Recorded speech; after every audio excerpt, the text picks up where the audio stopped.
مرحبا بكم في فيديو جديد. في هذا الفيديو سوف نتعلم معا طريقة حياكة فستان كروشيه لطيف للبيبي خطوة بخطوة.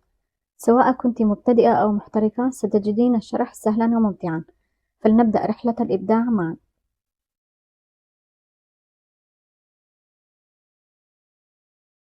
سوف أستخدم في الحياكة هذا النوع من الخيوط: فتلة رفيعة، خيطين مزدوجين، الوزن 100 غرام، والطول 475 متر. أيضا سوف نستخدم الإبرة رقم 1.75.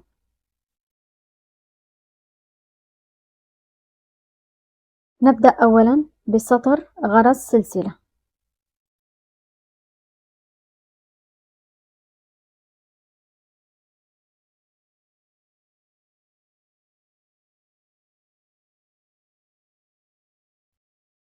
أنشأنا عدد 104 غرز سلسلة.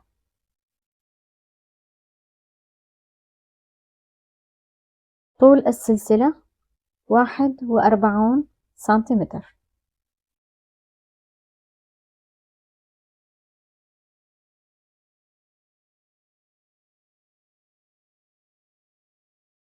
نبدأ الآن بالسطر الأول. نصعد ب3 غرز سلسلة وهي العمود الأول. في الغرزة الخامسة ننشئ عمود بلفة واحدة، ونتابع سطر عواميد.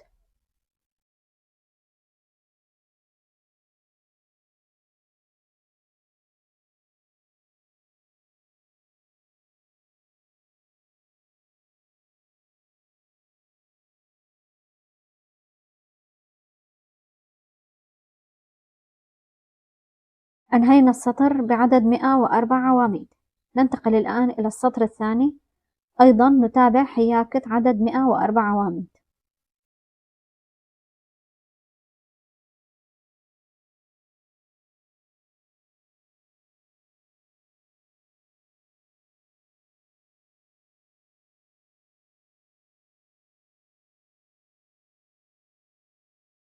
أنهينا عدد سطرين.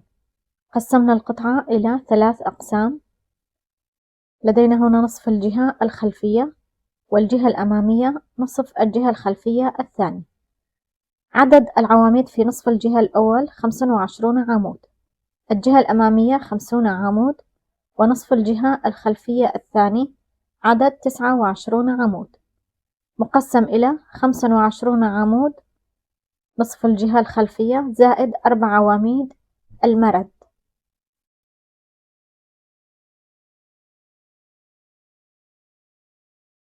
بهذا الشكل سوف يكون النمط.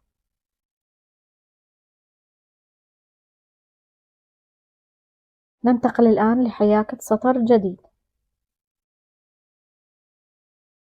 أنهينا حياكة 4 عواميد وهي عواميد المرد، و22 عمود نصف الجهة الخلفية. بقي لدينا هنا 3 عواميد عند حفرة الإبط. سوف نتخطاها ونصعد في السطر الثاني بغرزتين منزلقة.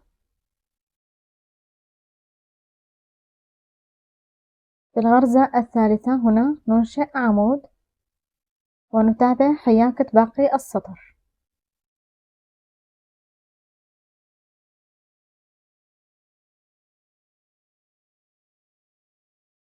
بهذا الشكل نكون قد حددنا حفرة الإبط. باختصار 3 عواميد في السطر الأول وعمودين في السطر الثاني. نتابع الآن باتجاه الأعلى. أنهينا حياكة عدد 5 أسطر. ننتقل الآن إلى السطر السادس. سوف يكون نمط غرز حشو. نصعد بغرزة سلسلة ونبدأ بحياكة السطر بهذا الشكل.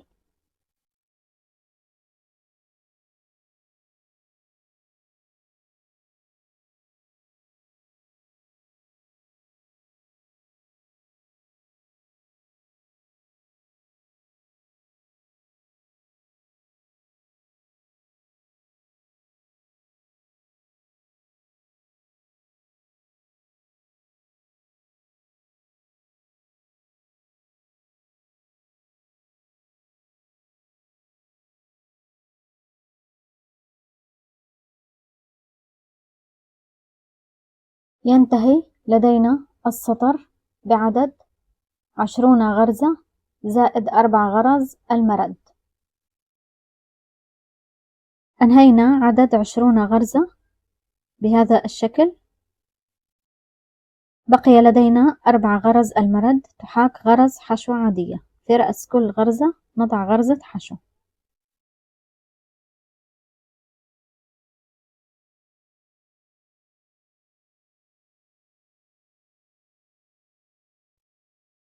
ننتقل الآن لسطر جديد. نصعد ب3 غرز سلسلة وهي العمود الأول، ونتابع 3 عواميد يصبح العدد 4 وهو المرد.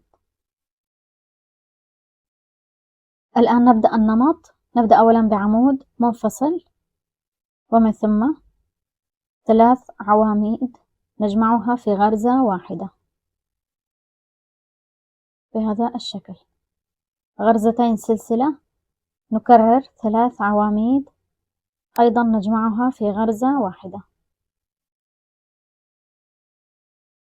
نكرر غرزتين سلسلة، 3 عواميد مجموعة في غرزة واحدة.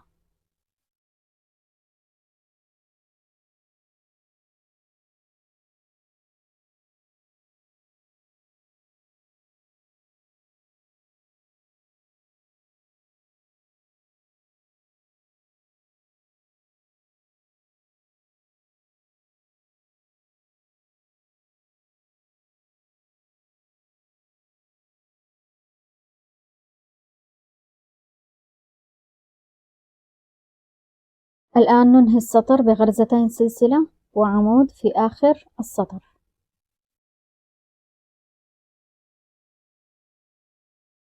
أنهينا السطر بعدد 24 غرزة، 4 غرز المرد و20 غرزة نصف الخلف.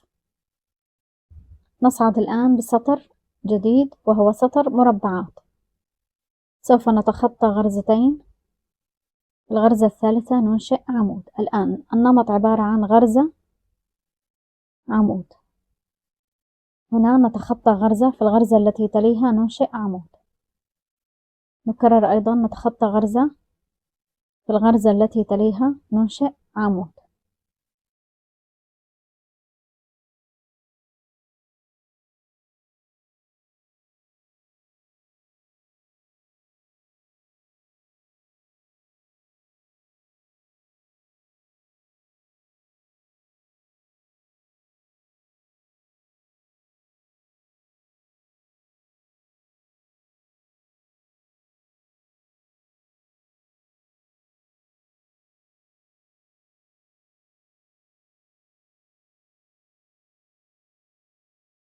الآن لدينا عدد 9 مربعات. نتابع بعد ذلك نمط عواميد.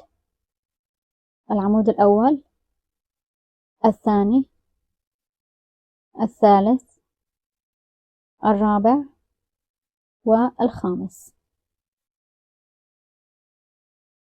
إذن ينتهي السطر بعدد 24 غرزة. نصعد بسطر جديد. نبدأ بالمرد مؤلف من 4 عواميد.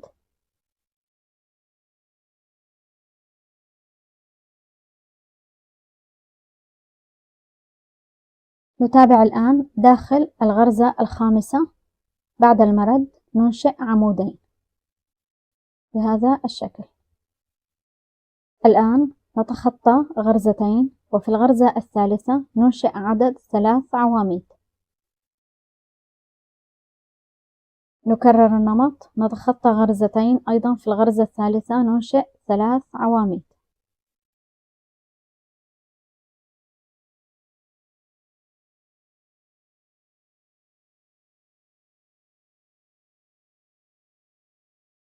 أيضا نتخطى غرزتين، في الثالثة ننشئ 3 عواميد.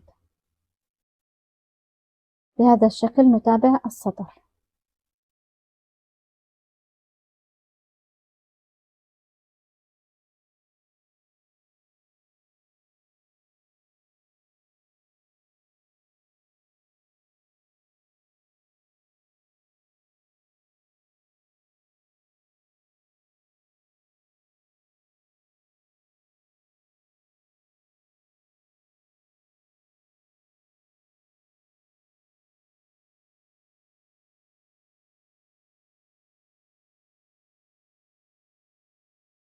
انتهى لدينا السطر بعدد 24 غرزة.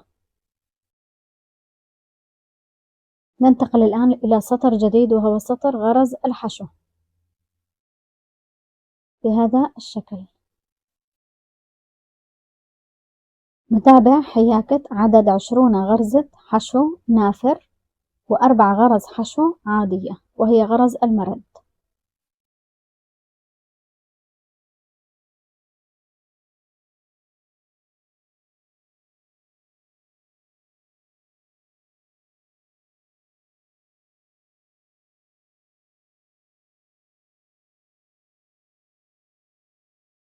أنهينا حياكة النمط بهذا الشكل. نتابع الآن 3 أسطر عواميد بعدد 24 عمود. هنا أتممنا حياكة 3 أسطر. الآن سوف نتخطى 7 غرز، هنا 4 غرز وهي غرز المرد، و3 غرز وهي غرز حفرة الياقة الخلفية. نصعد الآن بغرزتين منزلقة. في الغرزة الثالثة نبدأ بسطر عمود، نصعد ب3 غرز سلسلة ونتابع سطر عواميد.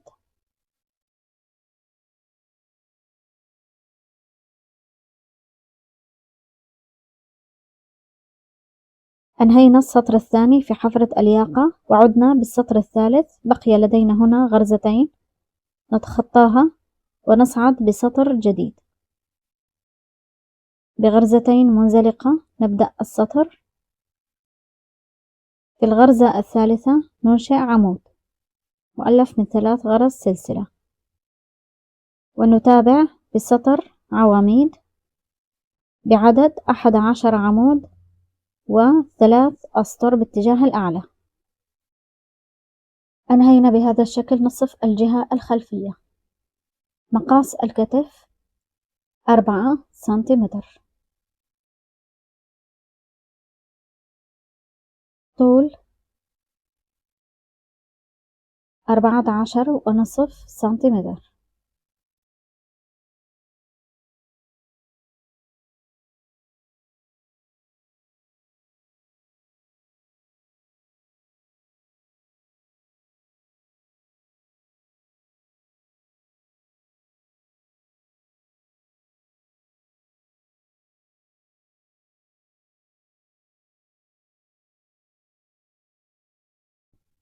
قسمنا الجهة الأمامية بنفس الطريقة وحددنا حفرة الياقة الأمامية بعدد 6 غرز في القاعدة في الأسفل، ومن ثم اختصار غرزتين مقابل غرزتين. في السطر الذي يليه أيضا غرزتين مقابل غرزتين. في السطر الثالث أيضا غرزتين مقابل غرزتين. الآن سوف نجمع الأكتاف مع بعضها ونغلقها بسطر غرزة حشو.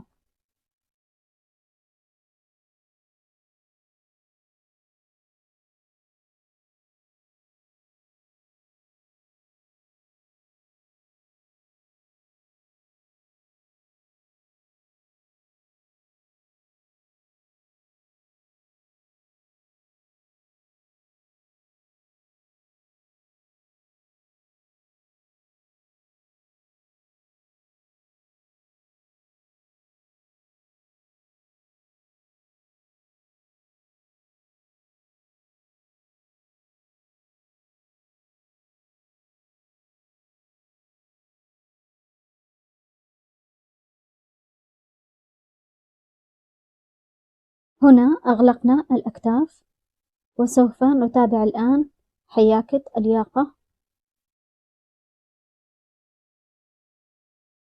نتابع حياكة سطر غرز حشو على أطراف الياقة.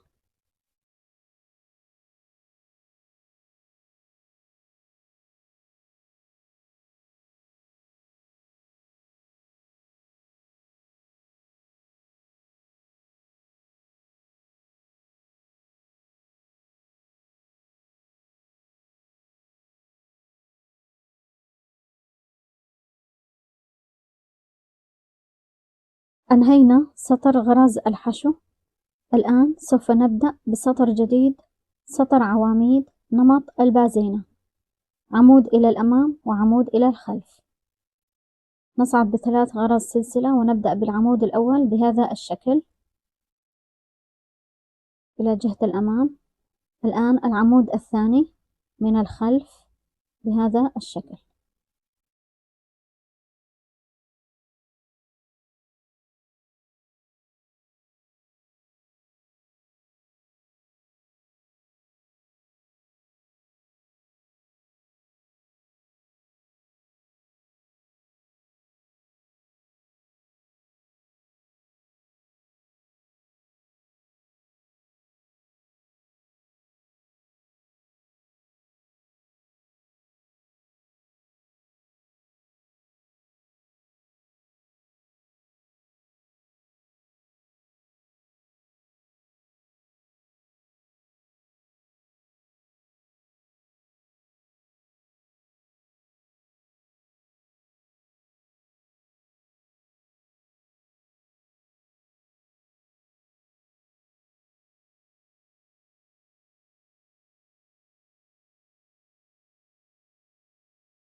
أنهينا الياقة وتابعنا حياكة المرد بسطر غرز حشو.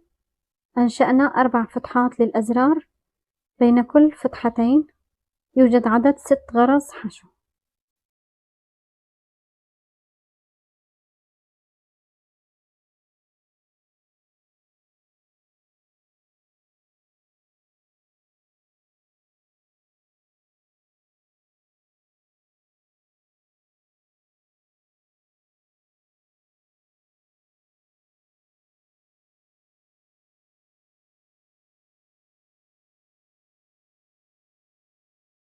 مقاس الياقة 34 سنتيمتر.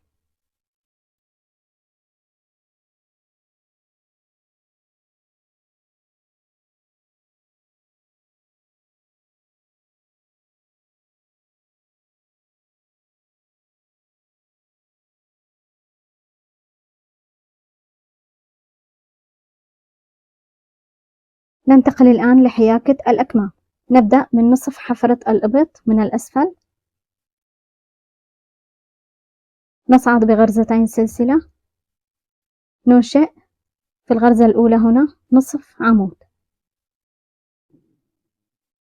في الغرزة الثانية أيضا نصف عمود، في الغرزة الثالثة أيضا نصف عمود.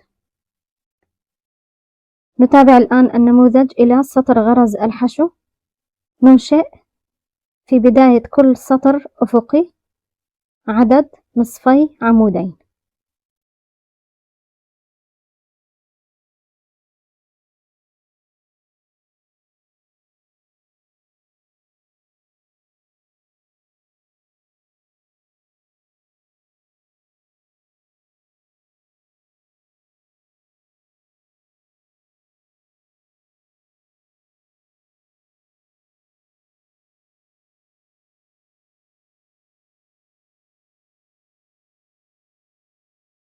عند بداية سطر غرز الحشو أيضا ننشئ نصف عمود.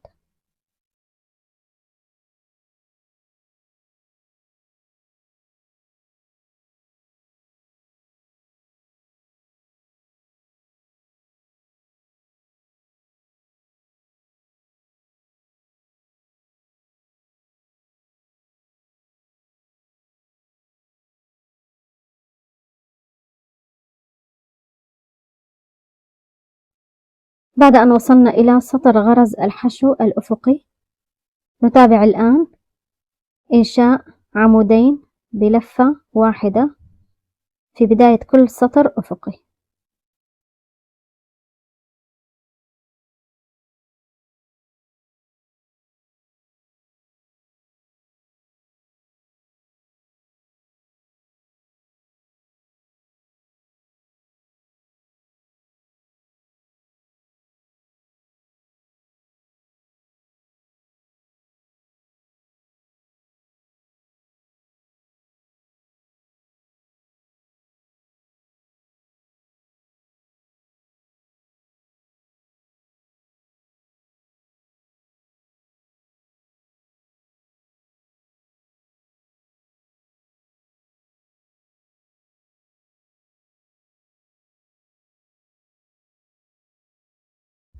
قسمنا هذا الجزء إلى عدد 28 عمود. الآن لدينا هنا خط الكتف، سوف نأخذ من كل طرف 4 أسطر أفقية. في هذا الجزء سوف ننشئ 4 عواميد في بداية كل سطر أفقي، وهنا سوف يكون جزء منطقة الزم على رأس الكتف.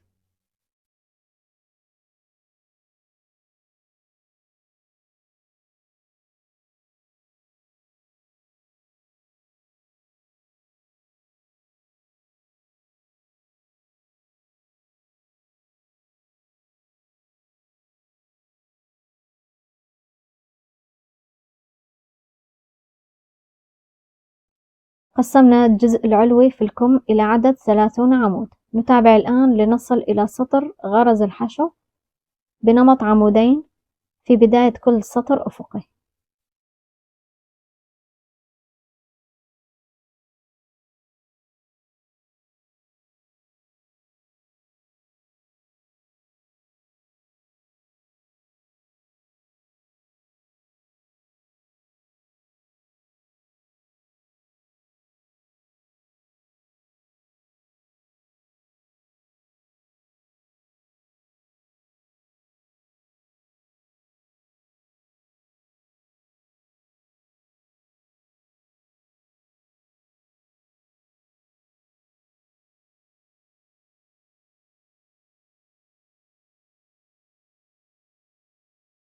الآن من سطر غرز الحشو إلى نهاية الكم نقسم عدد 28 نصف عمود.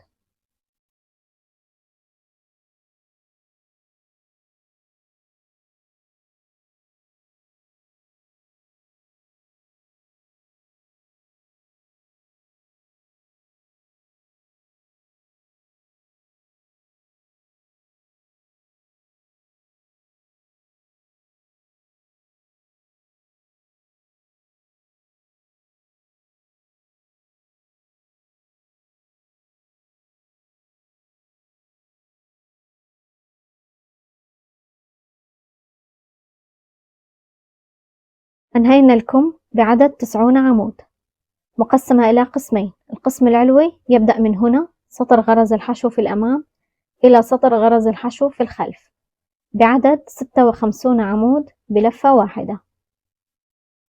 القسم السفلي مقابل له ينتهي بعدد 34 نصف عمود كما هو موضح في هذا الشكل. نتابع الآن حياكة 15 سطر. بهذا الشكل نكون قد أنهينا 16 سطر. ننتقل الآن إلى سطر الزم.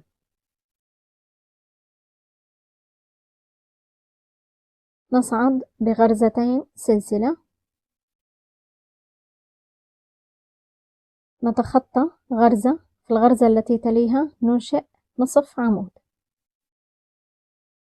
أيضا نتخطى غرزة، في الغرزة التي تليها نصف عمود. بهذا الشكل نتابع باقي السطر لينتهي لدينا العدد ب45 نصف عمود. أنهينا السطر الأول زم. نتابع الآن السطر الثاني، غرزتين سلسلة وهي نصف العمود الأول، في الغرزة التي تليها ننشئ نصف عمود. الآن نتخطى غرزة، في الغرزة التي تليها ننشئ نصف عمود. إذن النمط عبارة عن 2 زائد 1.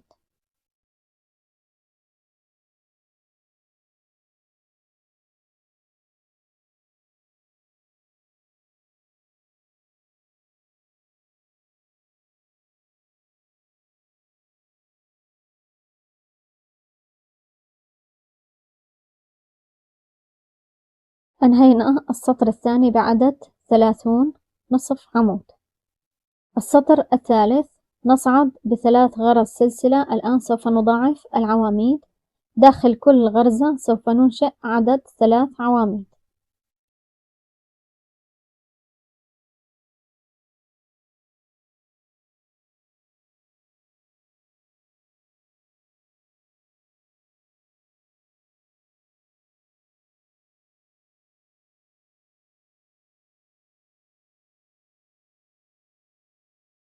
بهذا الشكل أنهينا الكشكش بعدد 90 عمود و3 أسطر.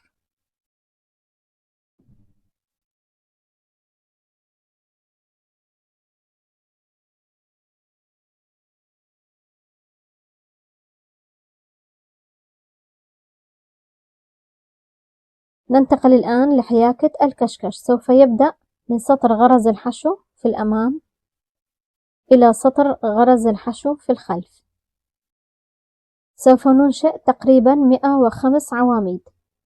في بداية كل سطر أفقي سوف ننشئ عدد 4 عواميد.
وصلنا الآن إلى نهاية السطر.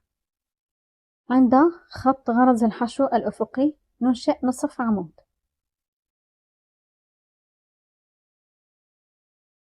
وننتقل إلى السطر الثاني.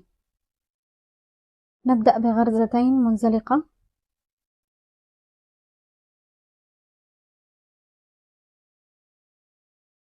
الآن غرزتين سلسلة، ومن ثم نتخطى الغرزة التي تليها، ننشئ عمود بلفة واحدة ونتابع سطر عواميد.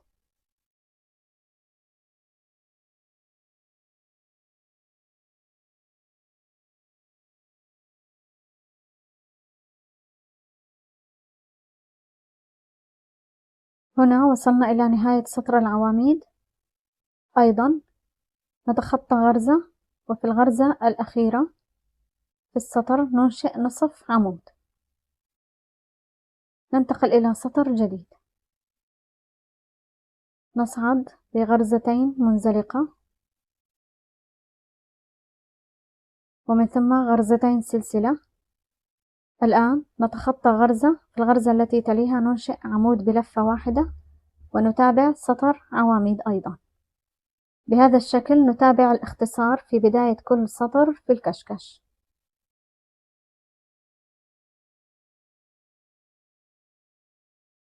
أتممنا حياكة عدد 7 أسطر كشكش، لينتهي لدينا النموذج بهذا الشكل.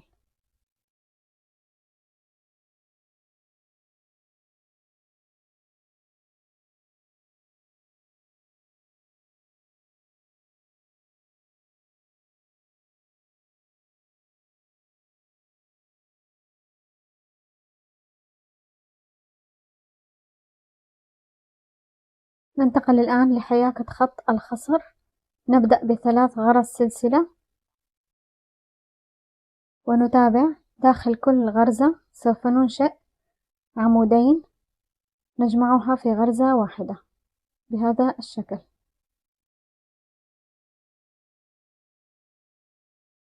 نكرر داخل الغرزة الثانية عمودين أيضا،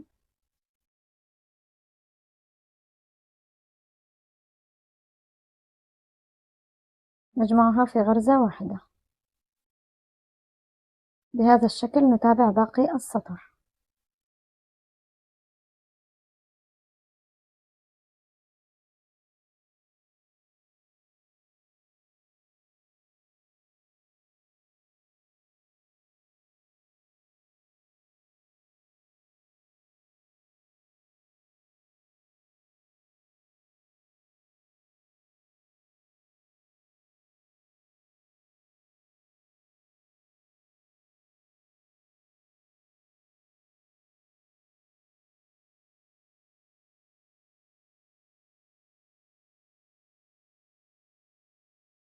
نقسم الآن الجزء السفلي للفستان.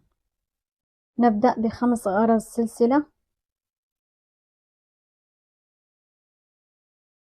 في الغرزة الثانية ننشئ غرزة حشو. نكرر أيضا 5 غرز سلسلة.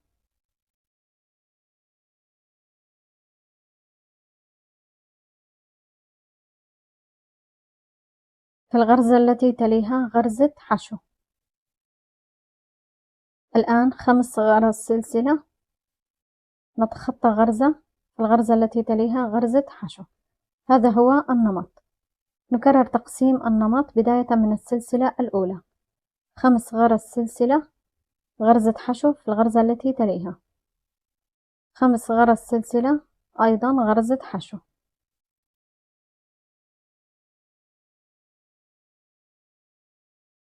خمس غرز سلسلة. الآن نتخطى غرزة وغرزة حشو في الغرزة التي تليها.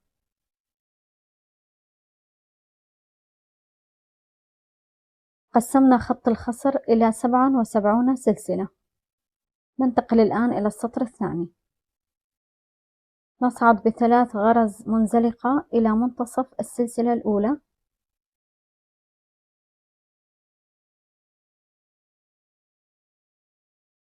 ومن ثم 3 غرز سلسلة داخل الغرزة 5 عواميد بلفة واحدة، يصبح العدد 6 عواميد.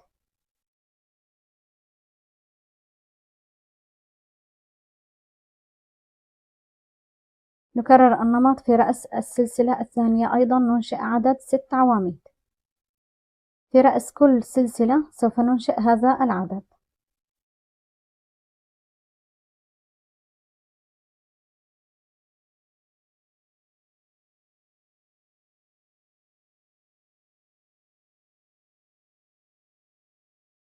أنهينا سطر الفستان. الآن سوف نجمع الطرفين مع بعضهما ونبدأ الحياكة بشكل دائري. نصل الطرفين بغرزة منزلقة ونبدأ السطر الثاني. نتابع 3 غرز منزلقة. الآن وصلنا إلى منتصف الفستان. نصعد ب3 غرز سلسلة. هنا سوف نجمع نصف الفستان الأول مع نصف الفستان الثاني بعدد 6 عواميد. لدينا في نصف الفستان الأول 3 عواميد، ونصف الفستان الثاني أيضا 3 عواميد. أصبح لدينا العدد هنا 6 عواميد، نجمعها في غرزة واحدة. الآن 5 غرز سلسلة. نكرر النمط. لدينا هنا نصف فستان مع نصف فستان. نبدأ بالعمود الأول، الثاني، الثالث، الرابع، الخامس، السادس. نجمعها الآن في غرزة واحدة. نتابع 5 غرز سلسلة ونكرر النمط مرة ثانية.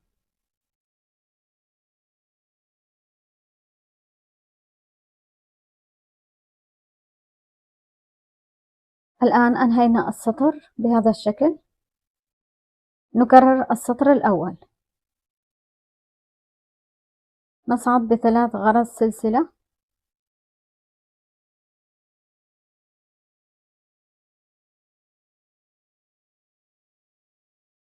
هنا ننشئ في رأس السلسلة عدد 6 عواميد كما هو موضح في السطر الأول.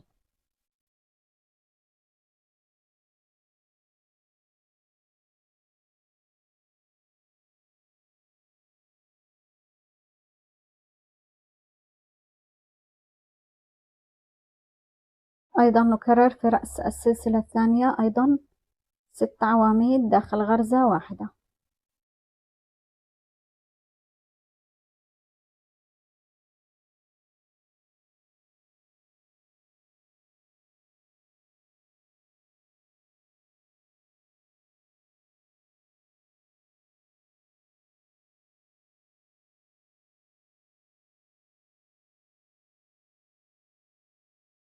هنا أتممنا حياكة عدد 6 أنماط ونصف النمط. الآن سوف ننفذ النمط الذي قمنا بتنفيذه على الصدر. سوف نبدأ بالسطر غرز حشو نافر إلى الخارج بهذا الشكل.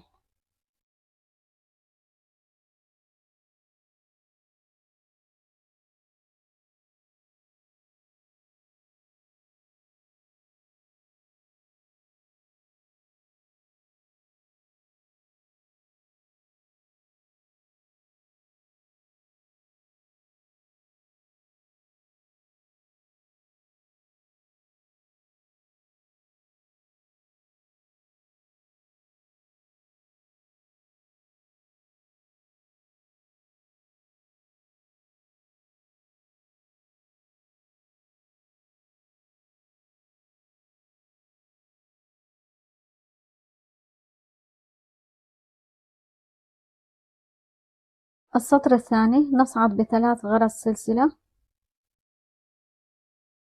ومن ثم في الغرزة الأولى عمود، في الغرزة الثانية عمود، نجمعهم مع بعضهم في غرزة واحدة، ومن ثم غرزتين سلسلة. نكرر 3 عواميد مجموعة في غرزة واحدة بهذا الشكل.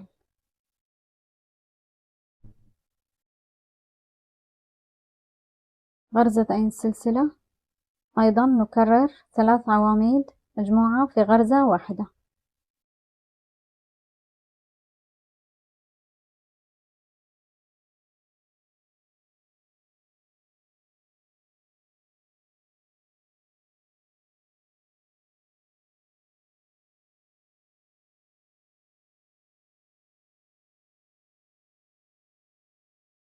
ننتقل إلى السطر الثالث في النمط وهو سطر المربعات. نصعد ب4 غرز سلسلة، نتخطى الغرزة الأولى، في الغرزة الثانية ننشئ عمود. الآن غرزة سلسلة، أيضا نتخطى غرزة، في الغرزة التي تليها ننشئ عمود. نكرر غرزة سلسلة، عمود. بهذا الشكل نتابع باقي السطر.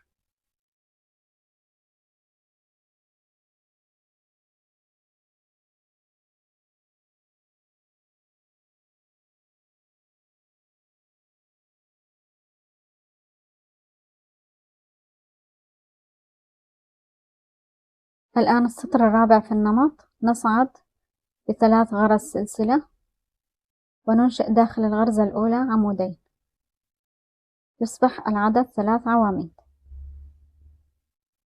الآن نتخطى غرزتين، في الغرزة الثالثة أيضا ننشئ عدد 3 عواميد.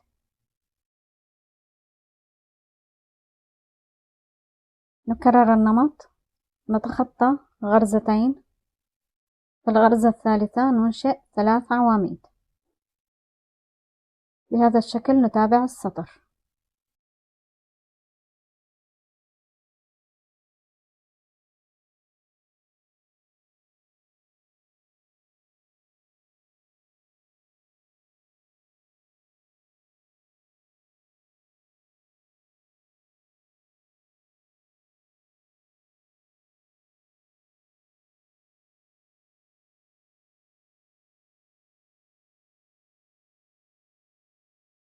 ننهي النمط الآن بسطر غرز حشو نافر إلى الخارج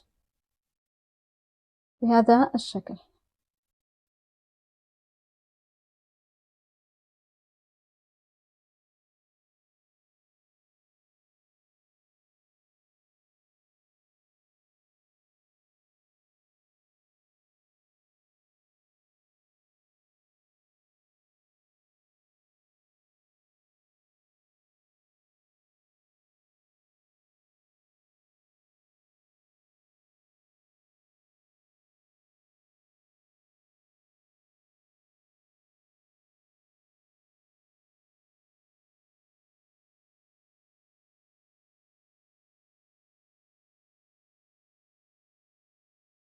انتهى لدينا النمط بهذا الشكل، وتابعنا بعد ذلك حياكة 3 أسطر عمود بلفتين.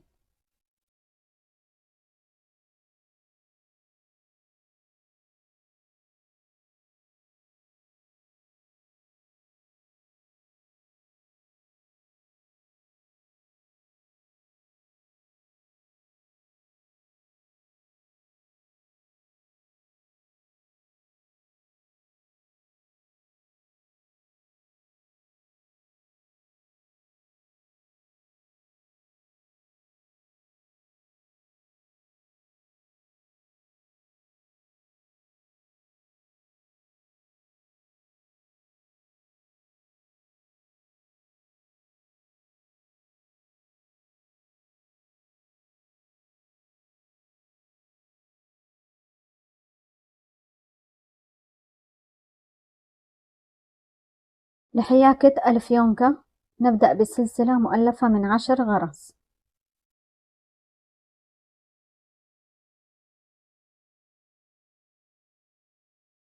السطر الثاني نصعد بغرزة سلسلة ونتابع 10 غرز حشو.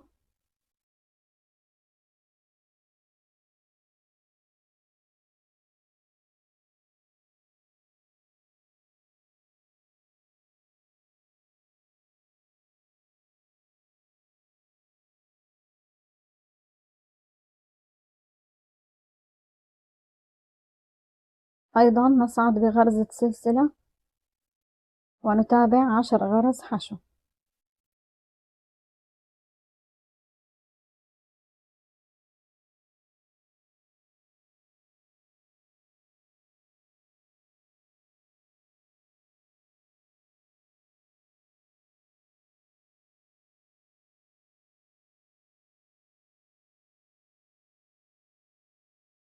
نكمل حياكة 5 أسطر.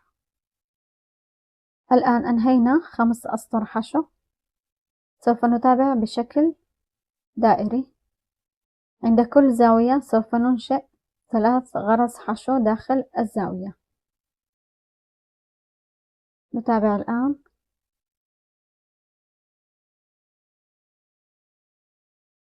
وصلنا إلى الزاوية الثانية، أيضا ننشئ عدد 3 غرز حشو داخل غرزة واحدة. نتابع الآن سطر غرز الحشو.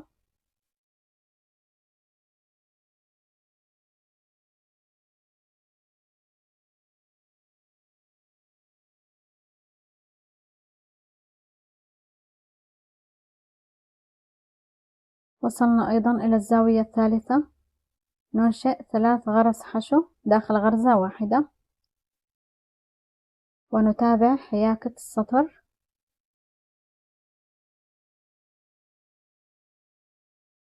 ننهي المستطيل بغرزة منزلقة.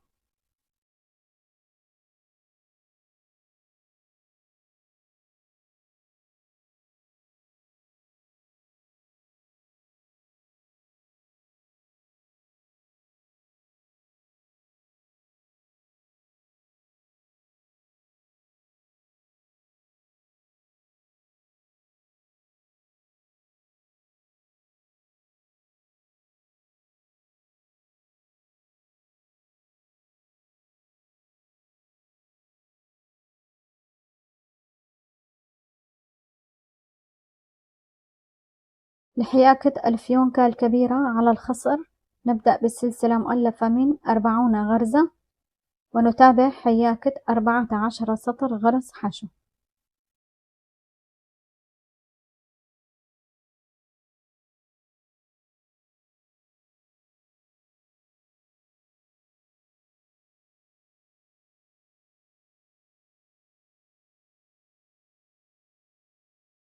أنهينا عدد 14 سطر. نتابع الآن سطر على الأطراف حول المستطيل. عند كل زاوية في المستطيل ننشئ عدد 3 غرز حشو داخل غرزة واحدة. نبدأ هنا ب3 غرز حشو في الزاوية الأولى ونتابع حياكة باقي السطر.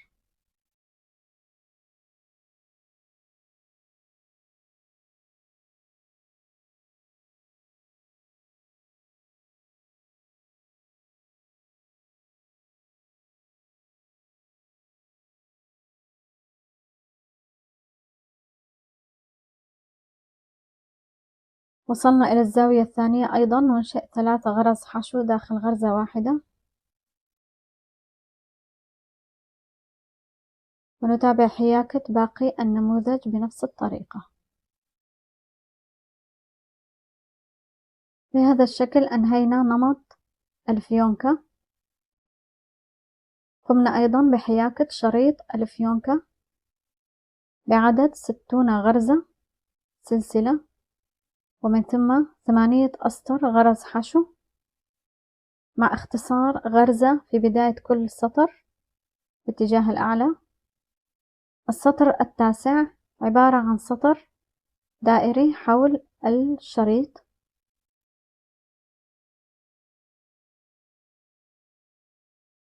نجمعها مع بعضها الآن بهذا الشكل.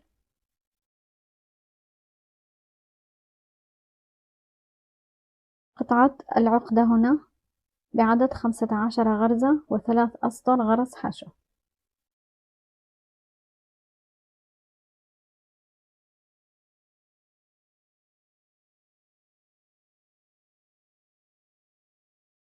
ننتقل الآن إلى المقاسات. طول الفستان من خط الكتف إلى الأسفل هنا 37 سنتيمتر. الطول من خط الكتف إلى خط الخصر 14 سنتيمتر. عرض الخصر 23 سنتيمتر.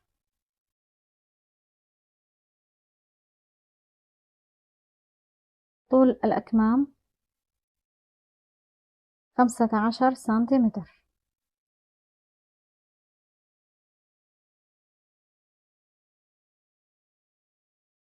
الطول من الكتف الأول إلى الكتف الثاني 18 سنتيمتر. وهكذا نكون قد وصلنا إلى نهاية هذا الفيديو. نأمل أن تكونوا قد استمتعتم بتعلم طريقة حياكة هذا الفستان.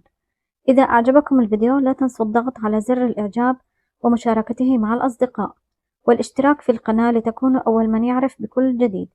شكرا لمشاهدتكم وإلى اللقاء في فيديو قادم مليء بالإبداع.